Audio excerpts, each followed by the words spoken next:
EJ, let's talk about um, what Dan briefly mentioned is about Kamala Harris talking or calling Donald Trump a fascist. Let's listen to some video and we'll talk on the other side. Yes, I do. Yes, I do.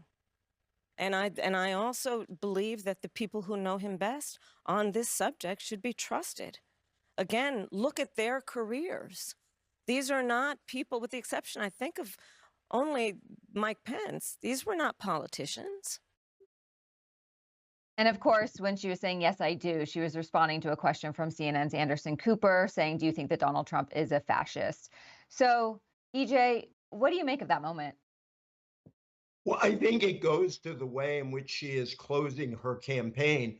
I think that General Milley, by telling Bob Woodward that he saw Trump as fascist to the core, and John Kelly's interview with the New York Times, where he also called him a fascist, really opened the door for Kamala Harris to use that word. But it's consistent with an argument she's been making ever since Trump started talking about the folks who are the enemies from within, and his statement that he would call out the troops against his internal enemies.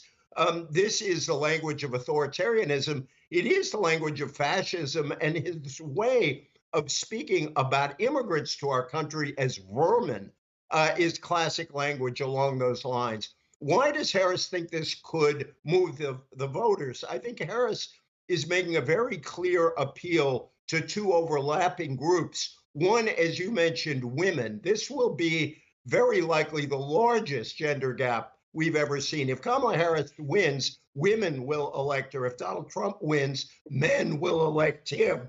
And I think she believes that women are especially moved by this, but she's also going very hard at college-educated voters, particularly moderate and moderate conservative center-right voters, who may agree with Donald Trump on tax cuts, perhaps on regulation, if you can figure out what his policies actually are, but who really are uneasy with him, not just because of what he says, but because of what they believe he will do as president to undermine our constitutional democracy. That's why she was out there with Liz Cheney and a slew of other Republicans. She's hoping the deciders in this election are those kinds of voters, many voters who read my colleague George Will.